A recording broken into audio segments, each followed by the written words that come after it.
Somebody asked me about Satipatthana, how to practice it, how to understand it. And I told him that he shouldn't worry about Satipatthana in particular, but he should worry about getting right view, because what Satipatthana is actually recollecting the content of right view. It is another elaboration of right view. So the usual translations translate it as setting up mindfulness or foundations of mindfulness. And the common understanding of mindfulness really doesn't apply to what the Buddha teaches at all.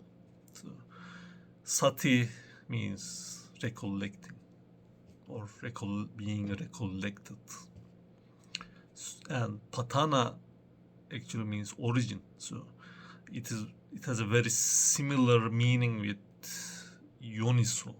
So there might actually be like synonyms. Okay. And you could translate it as like being recollected with regard to the origin or originary recollectedness. Could be like probably closer to the original meaning. And the main problem with regard to Satipatthana is people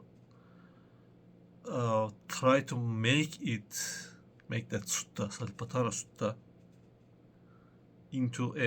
turn it into a meditation manual or something, meditation instruction. They have an idea about what a meditation is, and they want some step-by-step instruction, and they try to turn that sutta into that instruction they are looking for.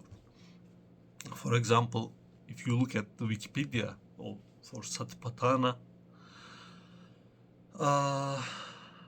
it says observing. There are like observation of and present moment,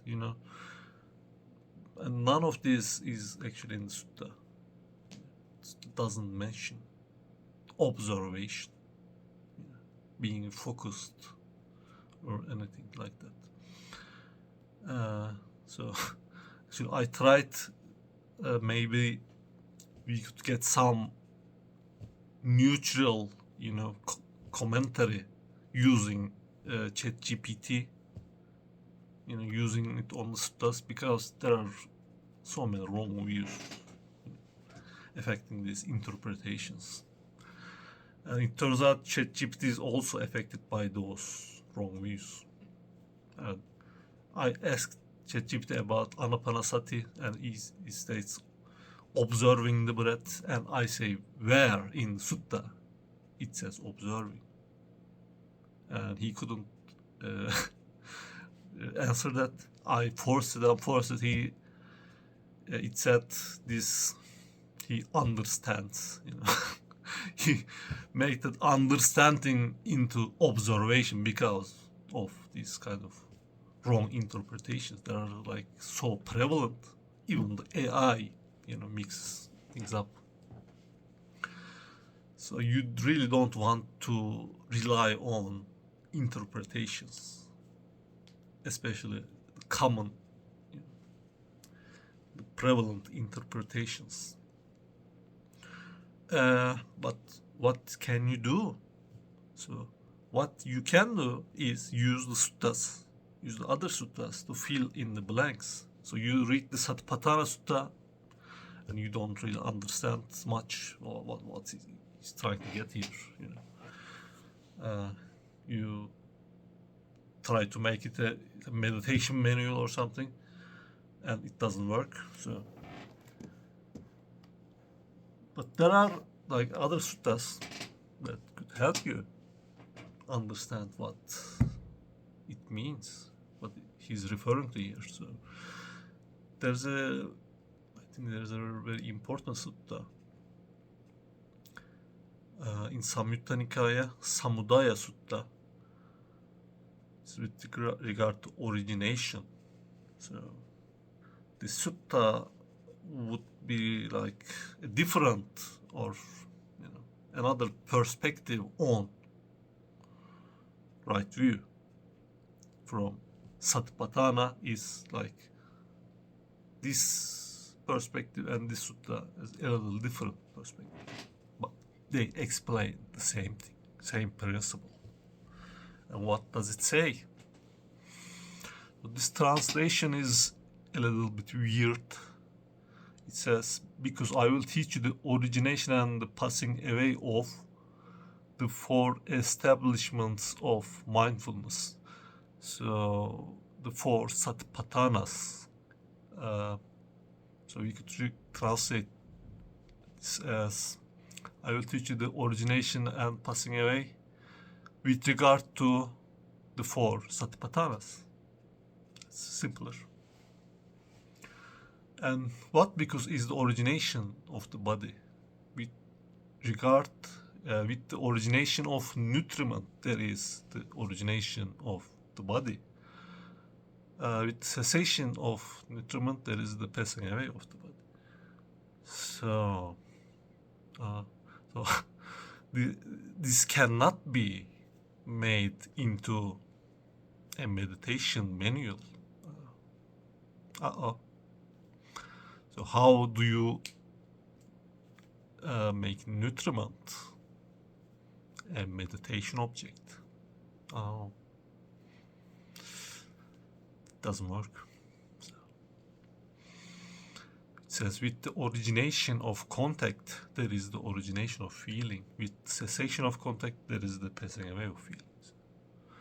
What those aggregates even depend on you, like keep digging in that direction.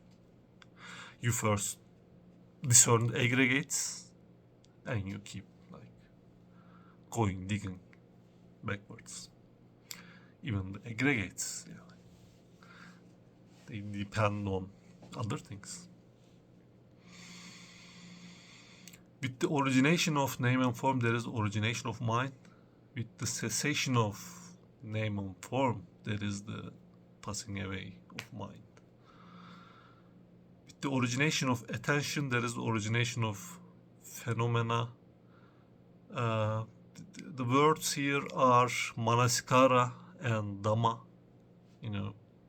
With the presence of manasikara, the presence of dhammas. And with the cessation of manasikara, passing away of dhammas. This is another, you don't really want to go extremely technical in this stuff, but you want to understand the principle. The principle here is the first verse. He's trying to tell the same thing with the first verse of Dhammapada. The mind precedes phenomena. That's the principle. You really want to see that for yourself. You want to see that principle. Okay. And Satipatthana Sutta and all other stuff, dependent origination, Four Noble Truths, the nutriment, everything, every teaching of the Buddha is like another variation on the same principle, the same insight. So you want to understand that, okay? You don't want to find out the correct magical meditation method that will lead you to enlightenment. You want to get that to that correct understanding.